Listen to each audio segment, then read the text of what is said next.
అందరికీ నమస్కారం. ఇప్పుడే హాస్పిటల్ ఐసీయూలో ఉన్న శ్రీతేజ్ ఐసీయూలో చూసి బయటికి వస్తున్నాను.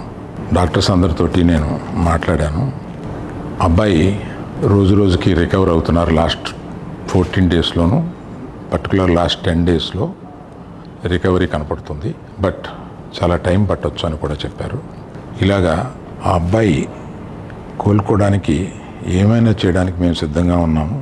అది కాకుండా ప్రభుత్వం కూడా వచ్చి మేము దీన్ని తీసుకుంటాము,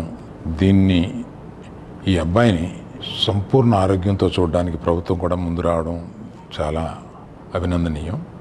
చాలామంది అభిమానులు కానీ, బంధువులు కానీ, మిత్రులు కానీ అల్లు అర్జున్ ఎందుకు హాస్పిటల్కి వెళ్ళలేదు అని అడుగుతున్నారు. దానికి కారణం చెప్తాను.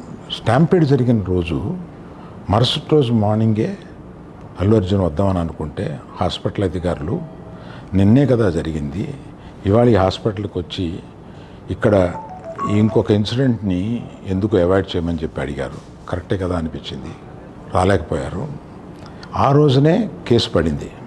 ఆ కేసులో పడిన తర్వాత మన legal team headed by Niranjan గారు strongly advised Bunny should not go to the hospital at all or meet the parents ఇట్లా అని చెప్పి గట్టిగా చెప్పారు. ఆ తర్వాత మేము రావడానికి అనేక నిబంధనలు, మళ్ళీ నేను ప్రభుత్వాన్ని పర్మిషన్ అడిగాను. నేనన్నా కనీసం వెళ్ళి చూస్తే బాగుంటుంది అని.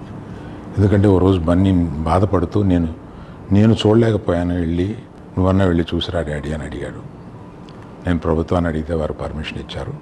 ఈ పర్మిషన్ నాకు ఇచ్చిన చీఫ్ మినిస్టర్ గౌరవనీయులు రేవంత్ రెడ్డి గారికి, పోలీస్ శాఖకి, మన హాస్పిటల్ అధికారులు, సిఇఓ గారు అభిమన్యు, మెడికల్ డైరెక్టర్ సంబిత్ గారు, వీరందరికీ, హాస్పిటల్ వర్గానికి అందరికీ నా కృతజ్ఞతలు తెలియజేస్తున్నాను.